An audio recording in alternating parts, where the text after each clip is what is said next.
Muy bien. Estaba ahí viendo cómo le ayudaba a Patricia y para que cruzara la línea de mis límites.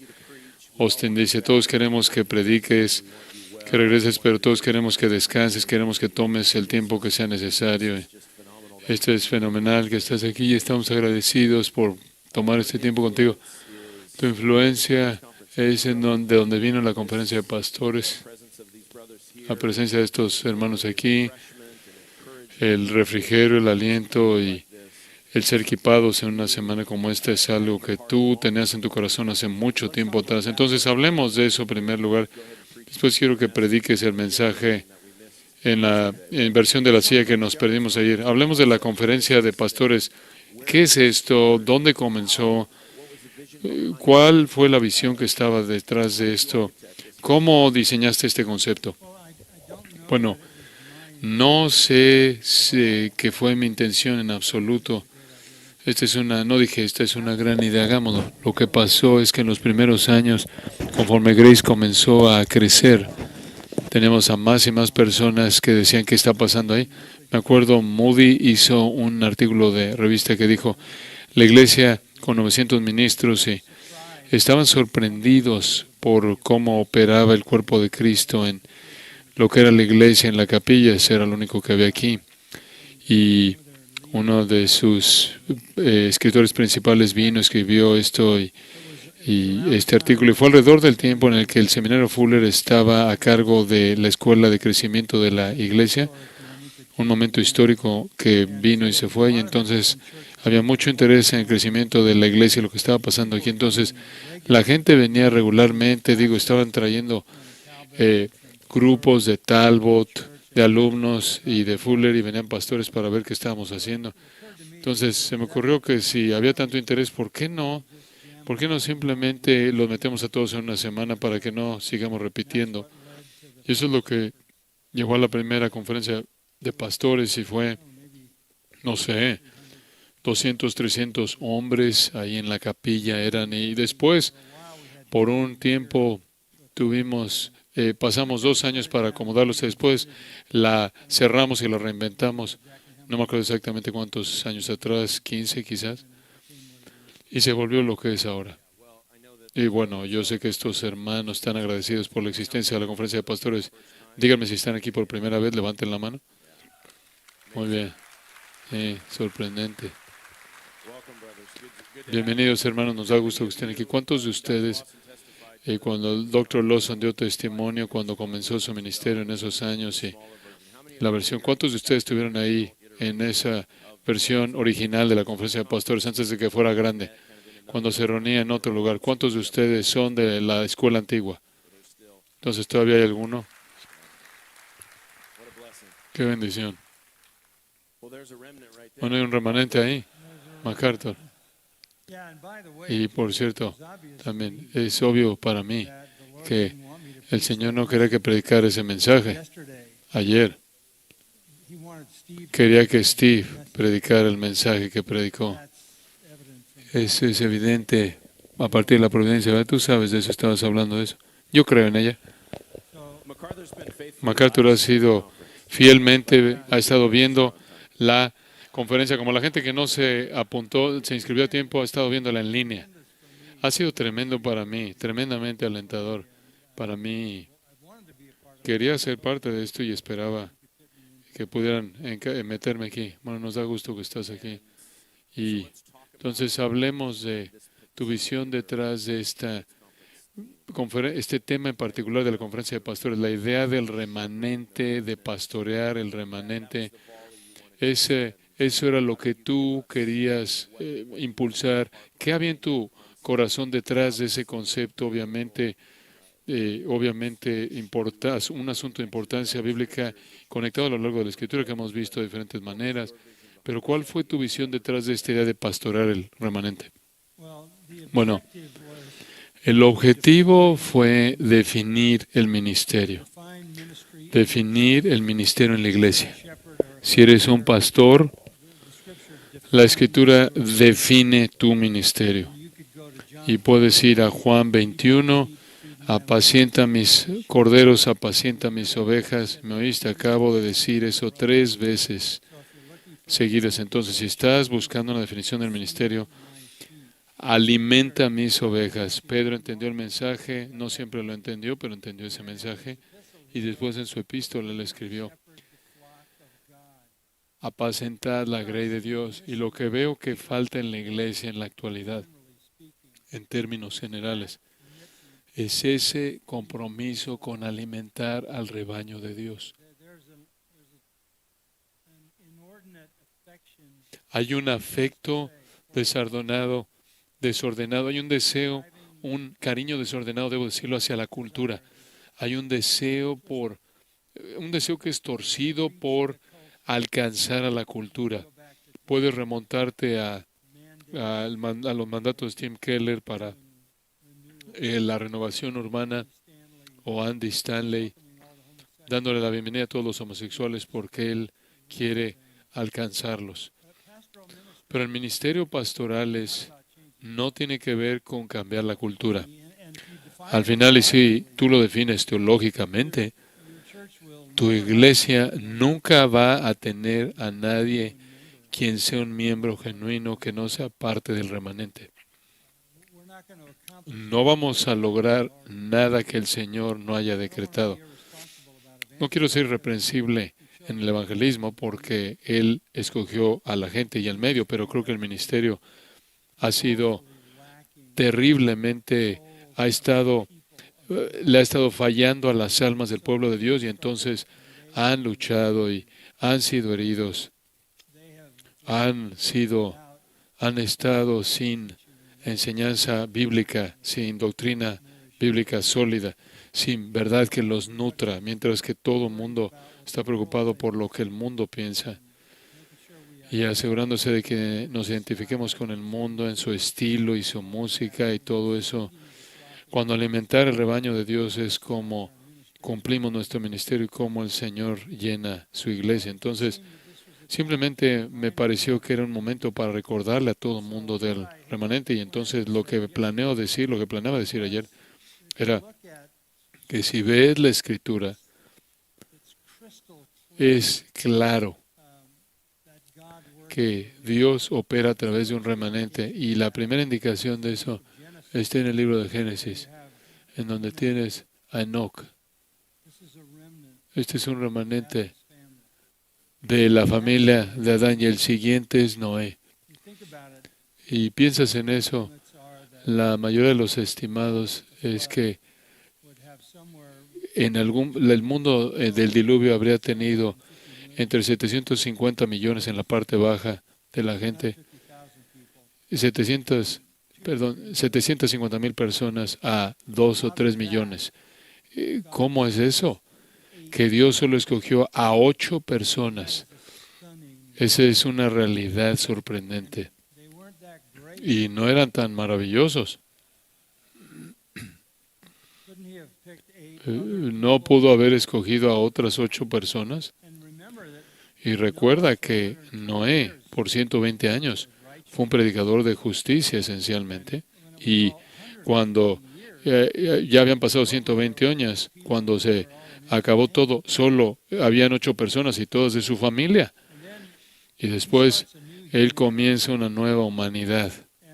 Y no pasa mucho tiempo hasta que un nuevo mundo completamente se ha entregado al pecado y están adorando a dioses falsos, a Sigurat ahí con la Torre de Babel, y el Señor tiene que castigar y juzgar y separarlos porque son tan corruptos que van a tener que ser divididos para que puedan en cierta manera hacer que uno le rinda cuentas al otro, y a partir de eso viene otra nueva humanidad.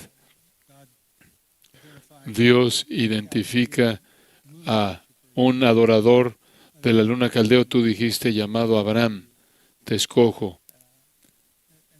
Y Abraham es el padre de una nueva humanidad, tanto en la nación de Israel, y él es identificado a tal grado con el remanente que Pablo incluso dice, Todos nosotros que estamos en Cristo somos los hijos de Abraham, porque tenemos la fe que Abraham tuvo.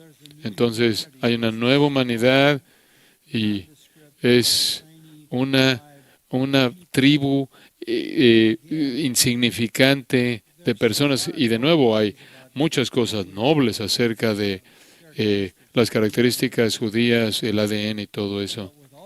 Pero con todo el privilegio que tenían, simplemente ellos desobedecieron a Dios a lo largo de su historia entera. Entonces terminaron siendo juzgados una y otra vez. Pero representan al remanente. Y tienes a Moisés. Y Moisés los saca de Egipto y probablemente unos 2 millones, pero ellos fueron tan desobedientes al Señor que ni siquiera pudieron entrar a la tierra prometida. Y hubo una segunda generación, otro remanente, entran a la tierra y deben hacer lo correcto y no lo hacen. Y avanzas unos cientos de años más adelante, llegas a Elías y Elías dice, yo solo quedo, y el Señor tiene que recordarle, mire, tengo 7,000. Eso sería alrededor de la mitad de un 1% de la población. Ese es un patrón sorprendente de Dios escogiendo a los pocos. Y llegas al Nuevo Testamento, como Steve estaba hablando, y tienes a la manada pequeña, los pocos son los que la hallan. Angosta es la puerta, estrecho es el camino, a tal grado que los discípulos hacen la pregunta, ¿acaso alguien va a ser salvo? ¿Acaso alguien va a ser salvo? Y llegas al día de Pentecostés y hay 120 creyentes y hay cientos de miles de personas en Israel que han sido expuestos al ministerio del Hijo de Dios durante 3 años. Y todavía es un remanente. Ahí es donde todo comienza, el remanente. 3,000 son convertidos ese día, añadidos a los 120, y poco adelante en el libro de Hechos 5,000 hombres fueron convertidos, y la iglesia continúa siendo un remanente. Y entendemos que nuestro Señor dijo que el trigo y la cizaña van a estar juntos, entonces incluso la iglesia visible en sí tiene dentro de ella al remanente. Y eso simplemente parece ser el patrón a lo largo de la Escritura, hasta que llegas al final mismo, en donde todos los impíos son juzgados y el remanente entra al reino de Cristo. Entonces, cuando el Señor dice, alimenta mis ovejas, cuídalas, y tienes toda la instrucción en las epístolas, es simplemente, me impacta que no podemos reinventar el plan. Tenemos que ser fieles a esto. Y eso es lo que Pablo dijo cuando dijo, se requiere de los administradores que ser fieles. ¿Cómo se ve la fidelidad? Toma un poco de agua porque por toda esta medicación, este medicamento. ¿Dónde están tus notas? ¿De dónde está saliendo todo esto? Bueno, estaba preparado para predicar. Nada más que, bueno, me pusieron en la banca.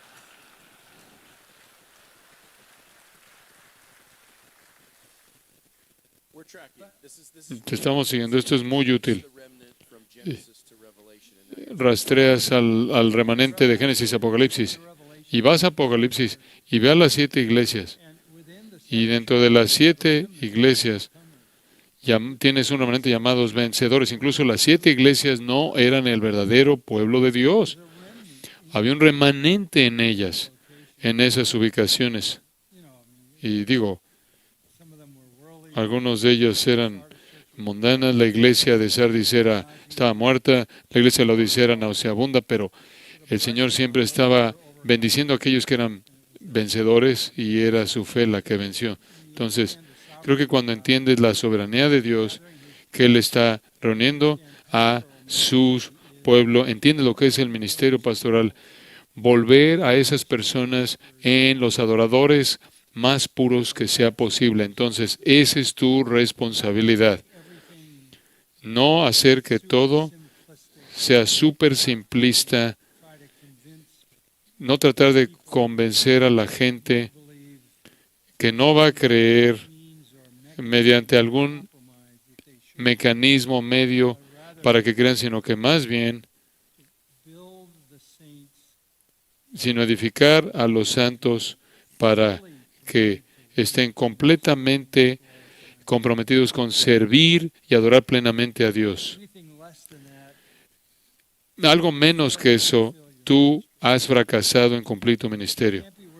No puedes estar preocupado por cuánta gente tienes, cuántos no están ahí, cuántos asientos están vacíos ahí.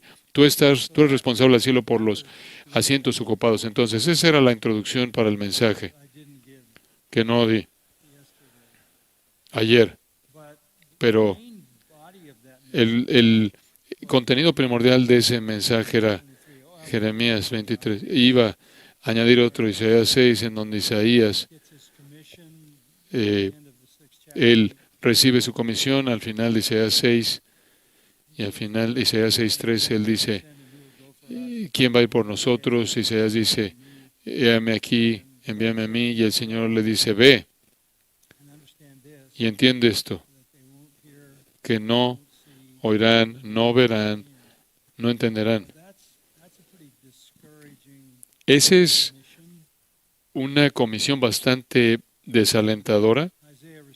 Y Isaías responde a decir, ¿por cuánto tiempo? ¿Cuánto tiempo hago eso?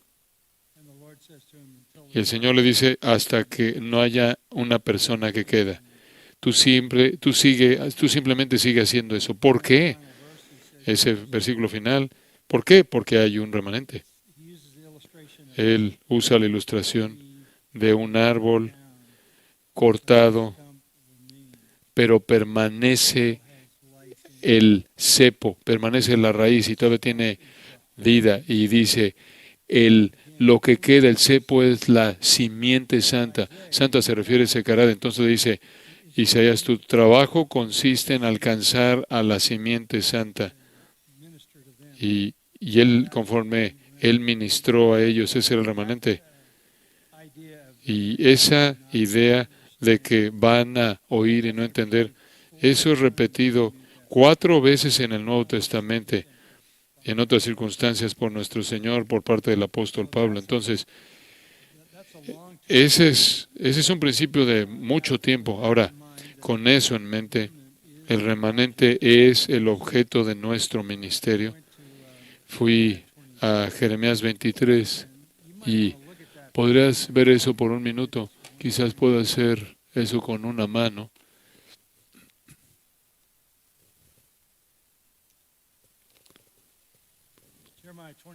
Jeremías 23.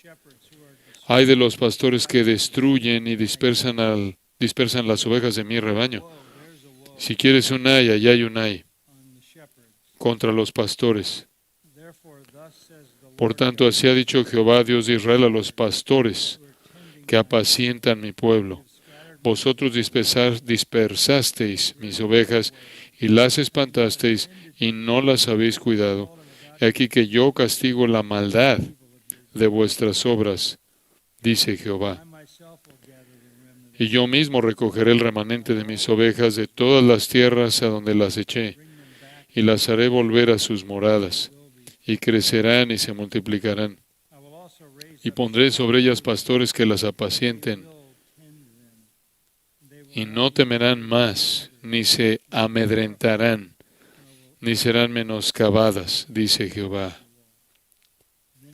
Y después Él va más allá de eso, al Mesías.